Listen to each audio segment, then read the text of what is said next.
یہ صرف ایک سفر کی کہانی نہیں ہے، نہیں، یہ اس ایک لمحے کی داستان ہے جب تاریخ نے، آپ کہہ لیں، ایک نیا موڑ لیا تھا۔ ایک ایسا سفر جس نے دنیا کا نقشہ ہمیشہ ہمیشہ کے لیے بدل کر رکھ دیا۔ ذرا تصور کیجئے، رات کی گہری تاریکی اور مکہ کے سب سے طاقتور قبیلوں سے چنے ہوئے مسلح افراد دبے پاؤں ایک گھر کی طرف بڑھ رہے ہیں۔ ان کا مشن نبی اکرم صلی اللہ علیہ وسلم کو قتل کرنا۔ منصوبہ بالکل بے عیب تھا، ہر پہلو سے سوچا سمجھا گیا، بس ایک اشارے کا انتظار تھا۔ لیکن سوال یہ ہے کہ نوبت یہاں تک پہنچی کیسے؟ آخر ایسا کیا ہوا کہ اپنے ہی شہر کے لوگ اپنے ہی اس شخص کے خون کے پیاسے ہو گئے جسے وہ صادق اور امین کہتے تھے؟ اور سب سے بڑا سوال، کیا وہ کامیاب ہوں گے؟ تو اس سوال کا جواب جاننے کے لیے اور یہ سمجھنے کے لیے کہ اس رات کی اصل حقیقت کیا تھی، ہمیں تھوڑا پیچھے جانا پڑے گا، پورے 13 سال پیچھے، جہاں سے یہ سب کچھ شروع ہوا تھا۔ پورے 13 سال توحید کی ایک دعوت، اور اس کے جواب میں کیا ملا؟ پتھر، تانے اور ایک مکمل سماجی بائیکاٹ۔ جب ظلم کی انتہا ہو گئی، اتنا کہ مکہ کی گلیاں خود مسلمانوں کے لیے تنگ پڑ گئیں، تب آسمان سے حکم آیا، ہجرت کا، ایک نئی سرزمین کی طرف، یثرب کی طرف، جہاں ایک نئی امید منتظر تھی۔ تو جب قریش نے دیکھا کہ مسلمان ایک ایک کر کے نکل رہے ہیں، تو ان کے سردار اپنے پارلیمنٹ یعنی دار الندوہ میں اکٹھے ہوئے۔ وہاں ابو جہل نے ایک بہت ہی شاطرانہ، ایک شیطانی منصوبہ پیش کیا۔ کہا کہ دیکھو، ہر قبیلے سے ایک ایک طاقتور جوان تلوار لے اور سب مل کر ایک ساتھ حملہ کریں۔ اس سے کیا ہوگا؟ قتل کا الزام کسی ایک قبیلے پر نہیں آئے گا، بلکہ سب پر بٹ جائے گا۔ اور بنو ہاشم بھلا اکیلے سب قبیلوں سے کیسے لڑیں گے؟ تو یہ تھی ان کی چال، یہ تھا ان کا منصوبہ۔ لیکن وہ ایک بات سے بالکل بے خبر تھے، وہ یہ کہ جب وہ زمین پر اپنی چالیں چل رہے تھے تو آسمان پر کائنات کا مالک ایک کہیں بڑی، کہیں بہتر تدبیر کر رہا تھا۔ اور جیسا کہ قرآن مجید میں ہے، واللہ خیر الماکرین، اللہ سب سے بہتر تدبیر کرنے والا ہے۔ تو چلیے اب دیکھتے ہیں کہ اس عظیم سفر کا آغاز کیسے ہوا، ایک ایسا سفر جو مشکلات سے، قربانیوں سے اور اللہ کے معجزات سے بھرا پڑا تھا۔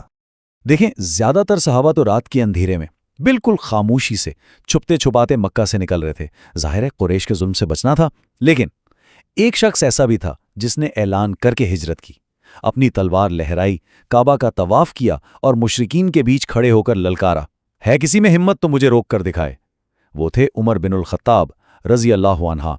سب صحابہ ہجرت کر گئے، لیکن اللہ کے رسول صلی اللہ علیہ وسلم مکہ میں ہی رکے رہے۔ کیوں؟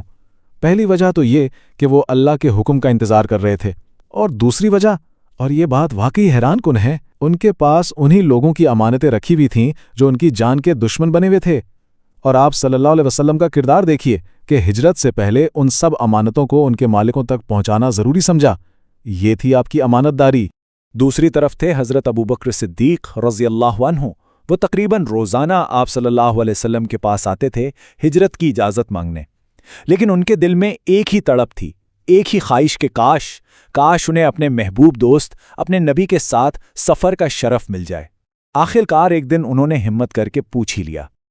اور جب رسول اللہ صلی اللہ علیہ وسلم نے جواب میں صرف اتنا کہا، ہاں، تو بس حضرت ابو بکر خوشی سے رو پڑے۔ ان کی بیٹی حضرت عائشہ رضی اللہ عنہ فرماتی ہیں کہ میں نے اس دن سے پہلے کبھی نہیں جانا تھا کہ کوئی انسان خوشی سے بھی اتنا رو سکتا ہے۔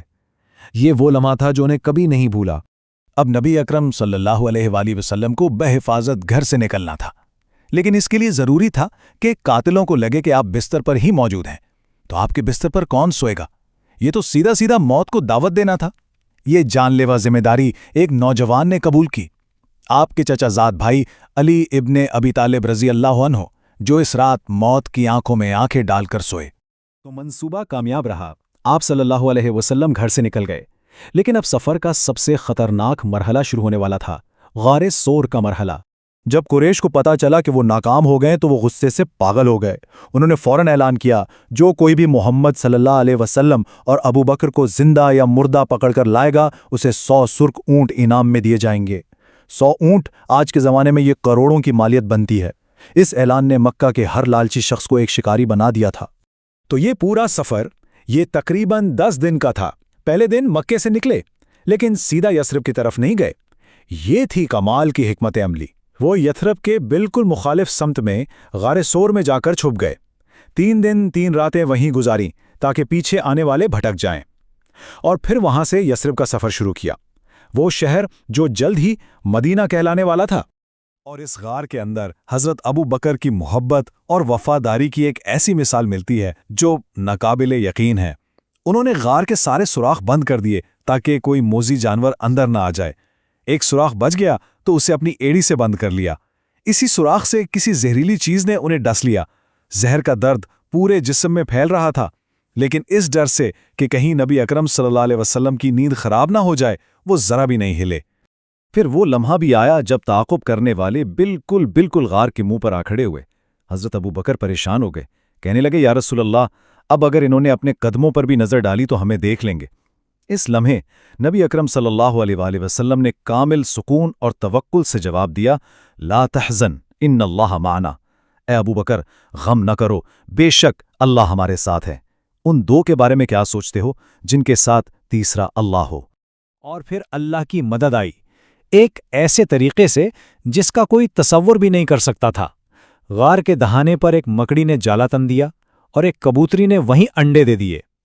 جب شکاری وہاں پہنچے تو انہوں نے یہ جالا دیکھ کر سوچا کہ یہاں تو سالوں سے کوئی نہیں آیا، اور وہ وہیں سے واپس پلٹ گئے۔